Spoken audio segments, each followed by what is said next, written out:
नमस्कार। दोपहर समाचार में आपका स्वागत है।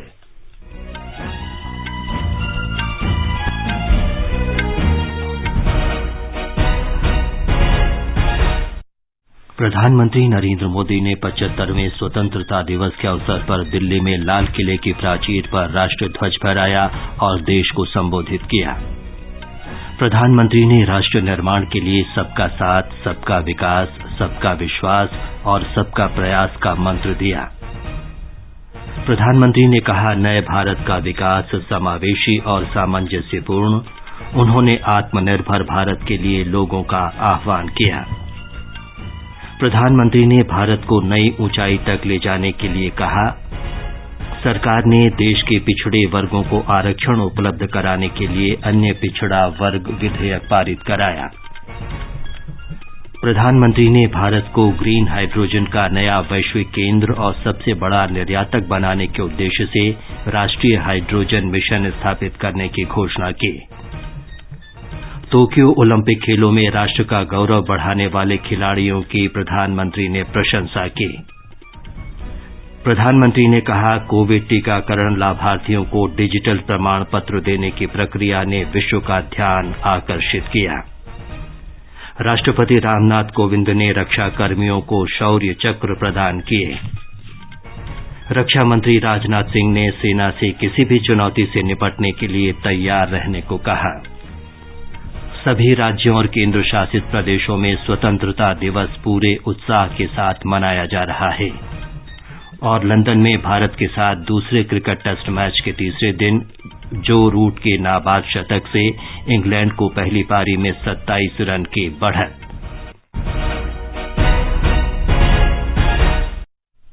दोपहर समाचार में नईम अख्तर के साथ मैं विमलेंदु पांडे। देश भर में 18 वर्ष से अधिक आयु वर्ग के लिए सरकारी केंद्रों में निःशुल्क कोविड टीकाकरण अभियान जारी है। युवाओं से आग्रह है कि टीका जरूर लगवाएं और अन्य लोगों को भी इसके लिए प्रोत्साहित करें।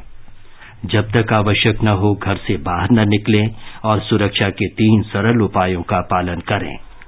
मास्क लगाएं, 2 गज की सुरक्षित दूरी बनाए रखें और हाथ और चेहरा साफ रखें। कोविड संबंधी जानकारी और मार्गदर्शन के लिए राष्ट्रीय हेल्पलाइन नंबर 011-2397-8046 और 1075 पर संपर्क करें। अब समाचार विस्तार से। राष्ट्र आज 75वां स्वाधीनता दिवस मना रहा है। प्रधानमंत्री नरेंद्र मोदी ने नई दिल्ली में लाल किले की प्राचीर पर राष्ट्रीय ध्वज फहराया और देश को संबोधित किया। इससे पहले प्रधानमंत्री ने सलामी गारद का निरीक्षण किया। पहली बार इस वर्ष जैसे ही प्रधानमंत्री ने राष्ट्रीय ध्वज फहराया, वायुसेना के हेलीकॉप्टरों से पुष्प वर्षा की गई। लाल किले पहुंचने से पहले श्री नरेंद्र मोदी राजघाट गए और राष्ट्रपिता महात्मा गांधी को पुष्पांजलि अर्पित की। लाल किले की प्राचीर से राष्ट्र को संबोधन में श्री मोदी ने देशवासियों और दुनिया भर में उन सभी लोगों को बधाई दी जो भारत और लोकतंत्र से प्रेम करते हैं। उन्होंने देश के लिए प्राणों की आहुति देने वाले स्वतंत्रता सेनानियों को याद किया और उन्हें श्रद्धांजलि दी।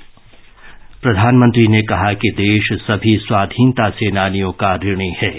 आजादी को जन आंदोलन बनाने वाले पूज्य बापू हो या आजादी के लिए अपना सब कुछ न्योछावर करने वाले नेताजी सुभाष चंद्र बोस, भगत सिंह, चंद्रशेखर आजाद, बिस्मिल और अशफाक उल्लाह खां जैसे महान क्रांतिवीर हो, झांसी की रानी लक्ष्मीबाई हो, चित्तूर की रानी चेन्नम्मा हो या रानी गाइडिंलियू हो या असम में मातंगिनी हाजरा का पराक्रम हो, देश के पहला प्रधानमंत्री पंडित नेहरू जी हो, देश को एकजुट राष्ट्र में बदलने वाले सरदार वल्लभ भाई पटेल हो, भारत के भविष्य की दिशा निर्धारित करने वाले, रास्ता तय कराने वाले बाबा साहब आम्बेडकर सहित देश हर व्यक्तित्व को आज याद कर रहा है। देश इन सभी महापुरुषों का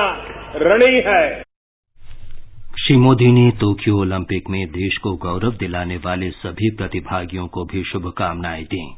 आज इस आयोजन में ओलंपिक में भारत की युवा पीढ़ी जिसने भारत का नाम रोशन किया है, ऐसे हमारे एथलीट, हमारे खिलाड़ी आज हमारे बीच में हैं। मैं आज देशवासियों को यहां मौजूद है उनको भी और हिंदुस्तान के कोने कोने में जो इस समारोह में मौजूद है उन सबको मैं कहता हूं कि हमारे खिलाड़ियों के सम्मान में आइए कुछ पल तालियां बजा करके उनका सम्मान करें।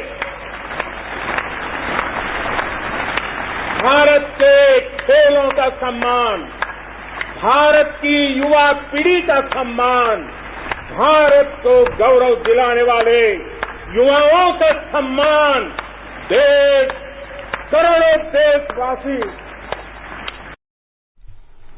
श्री मोदी ने कहा कि देश के विभाजन की पीड़ा कभी भुलाई नहीं जा सकती और कल ही सरकार ने 14 अगस्त को विभाजन विभीषिका स्मृति दिवस घोषित किया है। देशवासियों, बंटवारे का दर्द आज भी हिंदुस्तान के सीने को छलनी करता है। ये पिछली शताब्दी की सबसे बड़ी त्रासदी में से एक। आजादी के बाद इन लोगों को बहुत ही जल्द भुला दिया गया। कल ही भारत ने एक भावुक निर्णय लिया है। अब से हर वर्ष 14 अगस्त को विभाजन विभीषिका स्मृति दिवस के रूप में याद किया जाएगा। प्रधानमंत्री ने कहा कि कोरोना काल ने न केवल देश के बल्कि संपूर्ण मानवता के सामने बहुत बड़ी चुनौती खड़ी की और देश ने धैर्य के साथ इस महामारी का मुकाबला किया। श्री मोदी ने कोविड महामारी से लड़ाई में निर्भीक सेवा करने वाले सभी लोगों को नमन किया।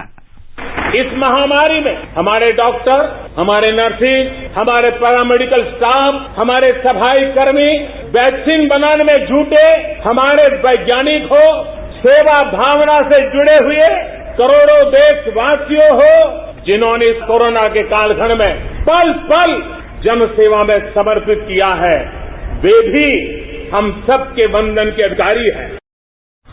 प्रधानमंत्री ने कहा कि ये हमारे लिए गौरव का क्षण है कि हमारे वैज्ञानिकों ने भारत में 2 वैक्सीन विकसित की और दुनिया का सबसे बड़ा टीकाकरण अभियान चलाया।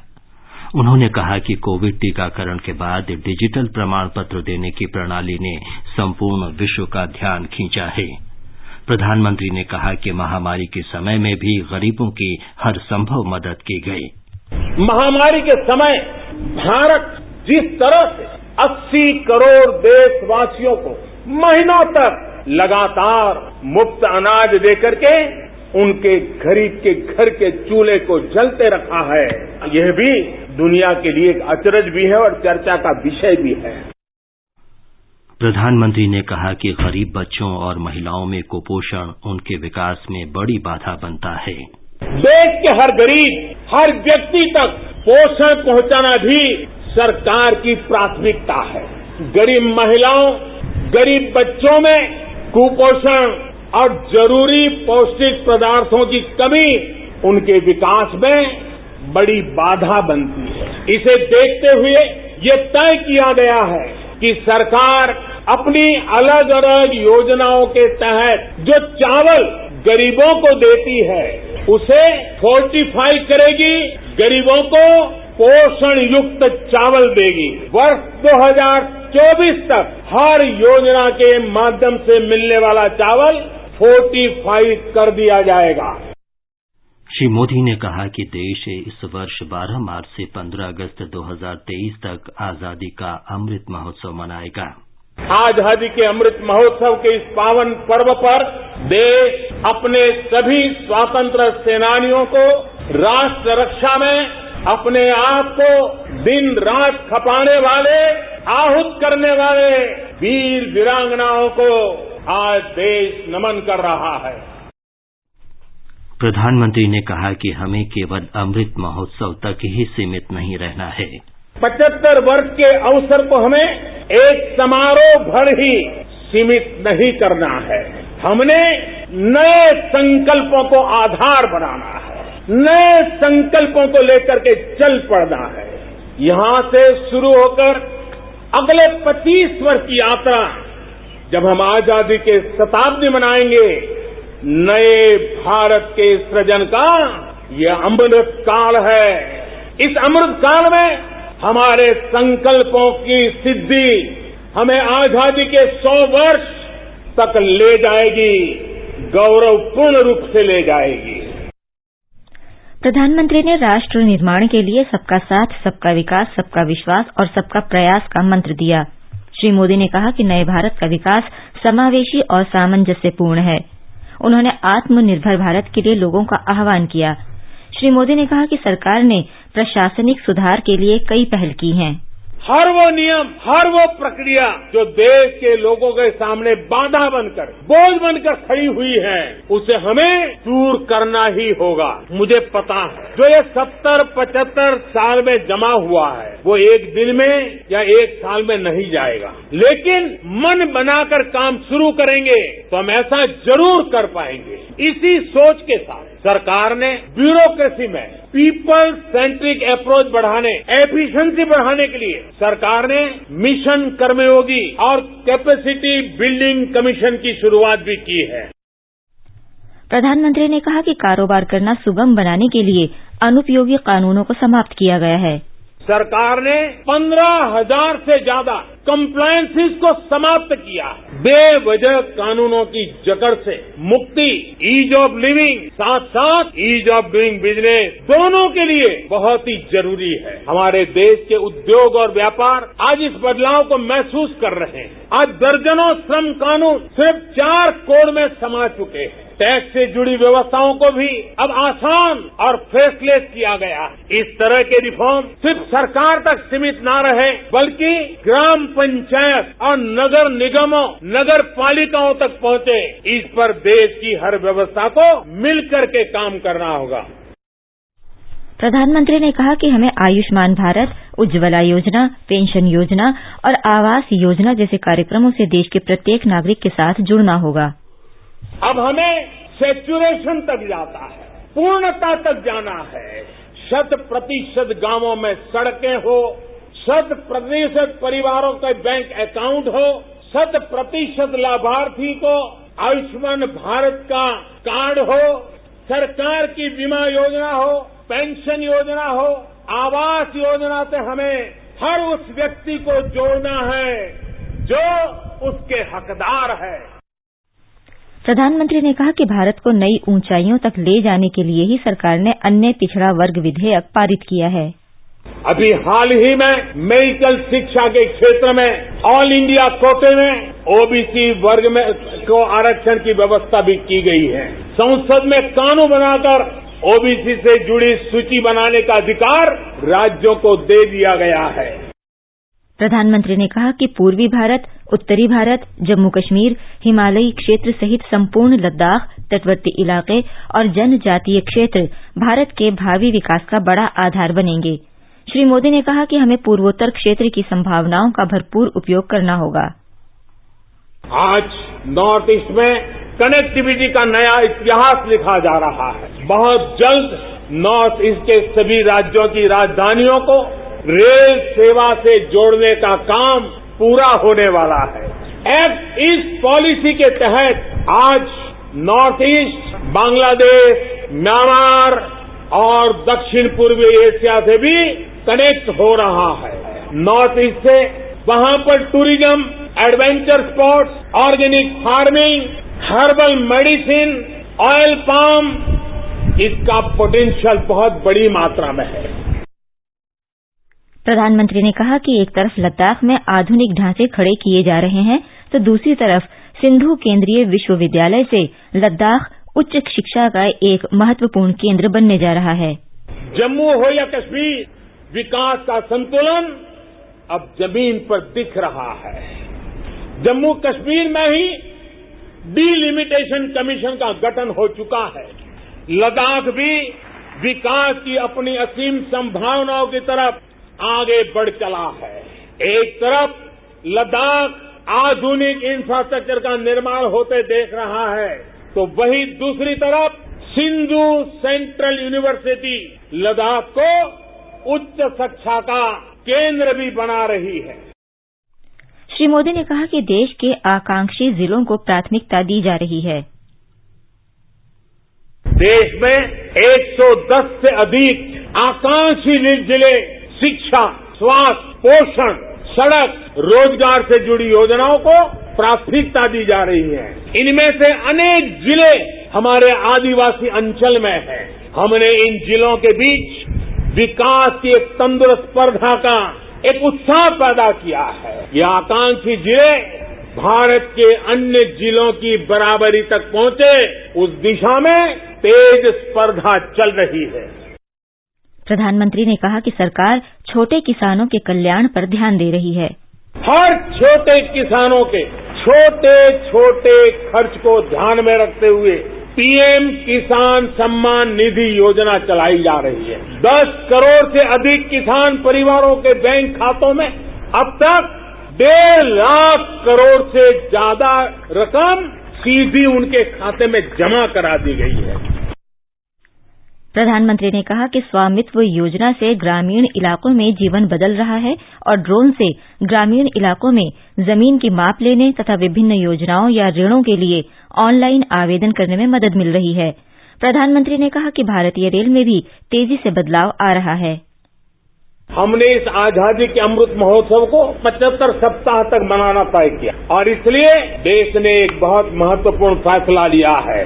आजादी के अमृत महोत्सव के 75 सप्ताह में 75 वंदे भारत ट्रेनें देश के हर कोने को आपस से जोड़ करके रही होगी। श्री मोदी ने कहा कि विश्व पर्यावरणीय मुद्दों पर भारत के नेतृत्व को स्वीकार करता है और अंतर्राष्ट्रीय सौर गठबंधन इसका उदाहरण है। ग्रीन हाइड्रोजन के क्षेत्र के लक्ष्य की प्राप्ति के लिए मैं आज इस तिरंगे की साक्षी में नेशनल हाइड्रोजन मिशन की घोषणा कर रहा हूं।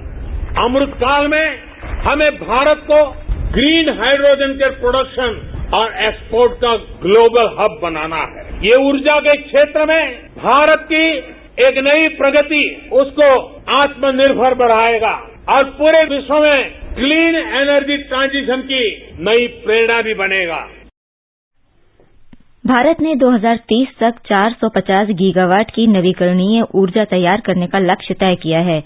इनमें से भारत ने 100 गीगावाट का लक्ष्य तय समय सीमा के अंदर हासिल कर लिया है। श्री मोदी ने कहा कि भारत न केवल आतंकवाद से निपट रहा है बल्कि विस्तारवाद का भी सामना कर रहा है। सर्जिकल स्ट्राइक और एयर स्ट्राइक करके भारत ने देश के दुश्मनों को नए भारत के सामर्थ्य का संदेश भी दे दिया है। ये बताता है कि भारत बदल रहा है, भारत बदल सकता है, भारत कठिन से कठिन फैसले भी ले सकता है। आगे बढ़ने से पहले मुख्य समाचारों पर एक नजर। प्रधानमंत्री नरेंद्र मोदी ने 75वें स्वतंत्रता दिवस के अवसर पर दिल्ली में लाल किले की प्राचीर पर राष्ट्र ध्वज फहराया और देश को संबोधित किया। प्रधानमंत्री ने राष्ट्र निर्माण के लिए सबका साथ, सबका विकास, सबका विश्वास और सबका प्रयास का मंत्र दिया। प्रधानमंत्री ने कहा, नए भारत का विकास समावेशी और सामंजस्यपूर्ण। उन्होंने आत्मनिर्भर भारत के लिए लोगों का आह्वान किया। प्रधानमंत्री ने कहा, भारत को नई ऊंचाई तक ले जाने के लिए पिछड़ों के आरक्षण के लिए अन्य पिछड़ा वर्ग विधेयक पारित किया गया।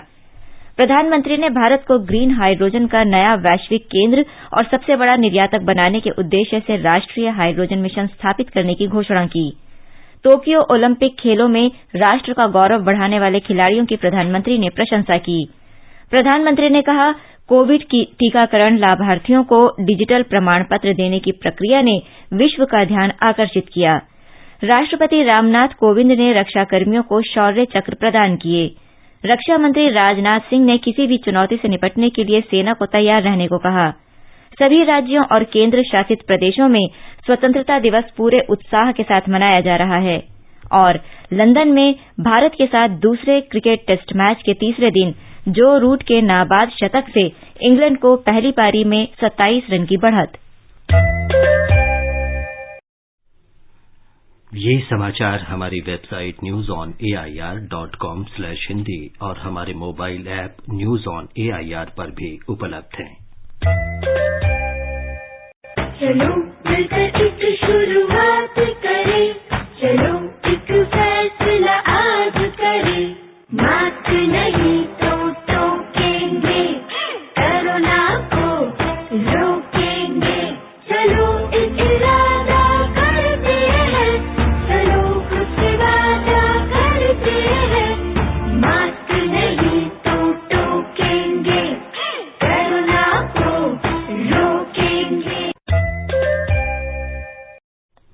दोपहर समाचार में आपका फिर स्वागत है।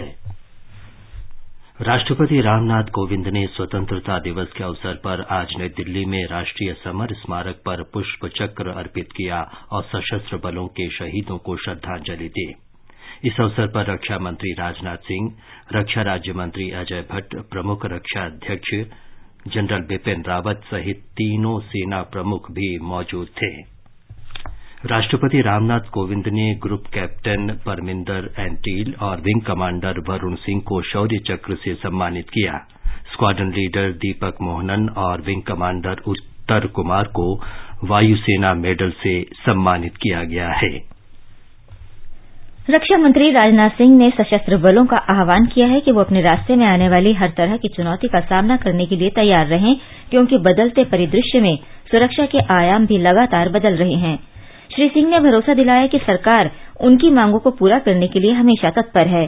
स्वतंत्रता दिवस की पूर्व संध्या पर आकाशवाणी पर सशस्त्र बलों को संबोधित करते हुए रक्षा मंत्री ने कहा कि अगर अहिंसा हमारा परम कर्तव्य है तो राष्ट्र की रक्षा करना भी उतना ही महत्वपूर्ण है। देश की एकता और अखंडता के लिए हम हर बलिदान देने को तैयार हैं। ये समाचार आकाशवाणी से प्रसारित किए जा रहे हैं। ताज़ा समाचार जानने के लिए आप हमारे Twitter handle @AIR News Hindi को फॉलो कर सकते हैं।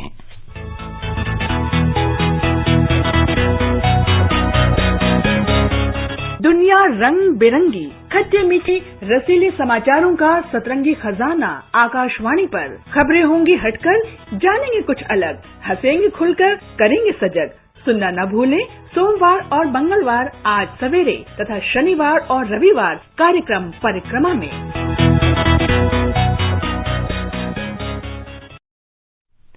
ये आकाशवाणी है। देश के विभिन्न राज्यों और केंद्र शासित प्रदेशों में भी स्वतंत्रता दिवस पूरे उत्साह से मनाया जा रहा है।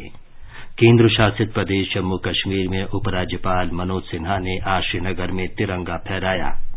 इस अवसर पर श्री सिन्हा ने कहा कि आम नागरिकों की आशाओं और आकांक्षाओं को पूरा करते हुए जम्मू कश्मीर में जमीनी स्तर पर लोकतंत्र को मजबूत किया गया है। एक रिपोर्ट। जम्मू कश्मीर में सबसे बड़े स्वतंत्रता दिवस समारोह में उपराज्यपाल मनोज सिन्हा ने आज श्रीनगर के शेर कश्मीर क्रिकेट स्टेडियम में तिरंगा फहराया। जम्मू कश्मीर के नागरिकों को अपने संदेश में उन्होंने कहा कि सरकार स्वतंत्रता के 75वें वर्ष के 4 संकल्पों को आगे बढ़ा रही है, जिनमें जन भागीदारी की शक्ति, एक नया जम्मू कश्मीर स्थापित करने का संकल्प, सभी को समान अवसर प्रदान करना और तकनीकी विकास कार्य शामिल है। उन्होंने कहा कि केंद्र शासित प्रदेश जम्मू कश्मीर में प्रशासन और युवा मिलकर जम्मू कश्मीर को एक बार फिर से शालीमार बाग में बदल देगी। उपराज्यपाल ने जम्मू कश्मीर के नागरिकों को अटल बिहारी वाजपेयी की इस पंक्ति के साथ जम्मू कश्मीर के उज्जवल भविष्य की ओर आगे बढ़ने का आह्वान किया। आओ फिर से दिया जलाएं। आकाशवाणी समाचार के लिए श्रीनगर से मैं सुनील कौल।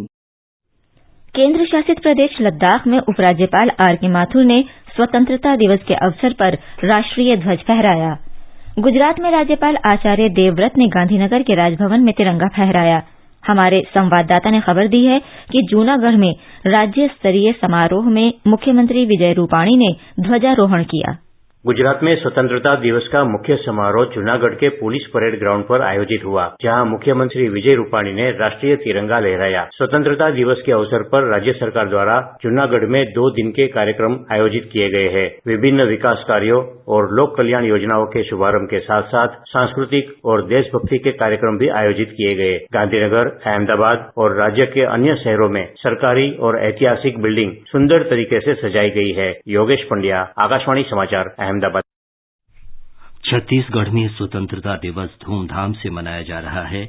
हमारे संवाददाता ने बताया है कि राजधानी रायपुर में आयोजित मुख्य समारोह में मुख्यमंत्री भूपेश बघेल ने तिरंगा फहराया। समारोह को संबोधित करते हुए मुख्यमंत्री भूपेश बघेल ने कई घोषणाएं की हैं। छत्तीसगढ़ में 4 नए जिले बनाने के साथ ही 18 नई तहसीलों का गठन किया जाएगा। इसके अलावा सभी जिला मुख्यालयों में महिलाओं के लिए अलग से उद्यान विकसित किए जाएंगे। राज्य के विभिन्न जिलों में हो रहे स्वतंत्रता दिवस समारोह में स्वाधीनता सेनानियों के परिजनों का सम्मान किया जा रहा है। भारतीय जनता पार्टी महिला मोर्चा द्वारा आजादी के अमृत महोत्सव के तहत महिला स्वतंत्रता संग्राम सेनानियों और उनके परिजनों का सम्मान भी किया जा रहा है। विकल्प शुक्ला, आकाशवाणी समाचार, रायपुर। लंदन में भारत के साथ दूसरे क्रिकेट टेस्ट मैच के तीसरे दिन कल इंग्लैंड ने पहली पारी में 391 रन बनाए। कप्तान जो रूट के शानदार नाबाद 180 रन की मदद से इंग्लैंड ने पहली पारी में भारत पर 27 रन की बढ़त बना ली है। भारत ने पहली पारी में 364 रन बनाए थे। भारत की ओर से मोहम्मद सिराज ने 4 और ईशांत शर्मा ने 3 खिलाड़ियों को आउट किया। अब प्रस्तुत है संस्कृति संदेश। आज का कार्यक्रम समर्पित है महान स्वतंत्रता सेनानी और समाजसेवी श्याम लाल गुप्त पार्षद को।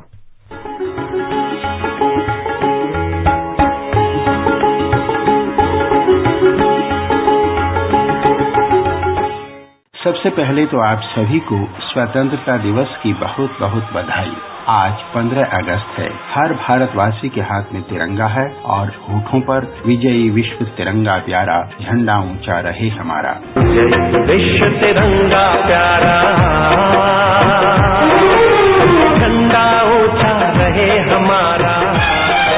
वैसे तो ये गीत न हमारा राष्ट्रीय गान है न राष्ट्रगीत, लेकिन इनसे कुछ कम भी नहीं है। जन जन के प्रेरणा स्रोत देशभक्ति के इस अमर गीत के रचनाकार थे महान स्वतंत्रता सेनानी और समाज सेवी श्याम लाल गुप्त पार्षद। गुप्त जी का जन्म उत्तर प्रदेश में कानपुर जिले के नरवल ग्राम में 9 सितंबर 1896 को एक वैश्य परिवार में हुआ था। इनके पिता का नाम विश्वेश्वर प्रसाद और माता का नाम कौशल्या देवी था। गुप्त जी को बचपन से ही कविताएं लिखने का शौक था। पढ़ाई पूरी कर श्यामलाल जी ने कई स्कूलों में अध्यापन कार्य किया, लेकिन मन नहीं लगा। बाद में गणेश शंकर विद्यार्थी और साहित्यकार प्रताप नारायण मिश्र के सानिध्य में आने पर वे जन सेवा में लग गए। पार्षद जी 1916 से 1947 तक पूर्ण समर्पित स्वतंत्रता सेनानी रहे। आंदोलन के साथ साथ पार्षद जी का काव्य सृजन भी चलता रहा। वे एक दृढ़ संकल्प वाले व्यक्ति थे। 1921 में उन्होंने व्रत लिया कि जब तक देश आजाद नहीं हो जाता तब तक वे नंगे पांव रहेंगे, और अपना यह व्रत उन्होंने मरते दम तक निभाया। गणेश शंकर विद्यार्थी जी की प्रेरणा से पार्षद जी ने 1924 में 3 और 4 मार्च की मध्यरात्रि में उस झंडा गीत की रचना की जो बाद में क्रांति की मशाल बन गया। आओ प्यारे वीरों, देश धर्म पर बलि बलि जाओ। अंत में मुख्य समाचार एक बार फिर। प्रधानमंत्री नरेंद्र मोदी ने 75वें स्वतंत्रता दिवस के अवसर पर दिल्ली में लाल किले की प्राचीर पर राष्ट्रीय ध्वज फहराया और देश को संबोधित किया।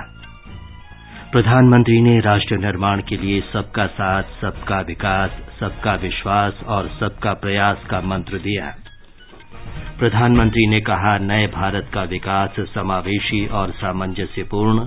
उन्होंने आत्मनिर्भर भारत के लिए लोगों का आह्वान किया। प्रधानमंत्री ने कहा, भारत को नई ऊंचाई तक ले जाने के लिए पिछड़ों के आरक्षण के लिए अन्य पिछड़ा वर्ग विधेयक पारित कराया गया। प्रधानमंत्री ने भारत को ग्रीन हाइड्रोजन का नया वैश्विक केंद्र और सबसे बड़ा निर्यातक बनाने के उद्देश्य से राष्ट्रीय हाइड्रोजन मिशन स्थापित करने की घोषणा की। टोक्यो ओलंपिक खेलों में राष्ट्र का गौरव बढ़ाने वाले खिलाड़ियों की प्रधानमंत्री ने प्रशंसा की। प्रधानमंत्री ने कहा, कोविड टीकाकरण लाभार्थियों को डिजिटल प्रमाण पत्र देने की प्रक्रिया ने विश्व का ध्यान आकर्षित किया। राष्ट्रपति रामनाथ कोविंद ने रक्षा कर्मियों को शौर्य चक्र प्रदान किए। रक्षा मंत्री राजनाथ सिंह ने किसी भी चुनौती से निपटने के लिए सेना को तैयार रहने को कहा। सभी राज्यों और केंद्र शासित प्रदेशों में स्वतंत्रता दिवस पूरे उत्साह से मनाया जा रहा है। और लंदन में भारत के साथ दूसरे क्रिकेट टेस्ट मैच के तीसरे दिन जो रूट के नाबाद शतक से इंग्लैंड को पहली पारी में 27 रन की बढ़त। इसके साथ ही दोपहर समाचार का ये अंक समाप्त हुआ। नमस्कार।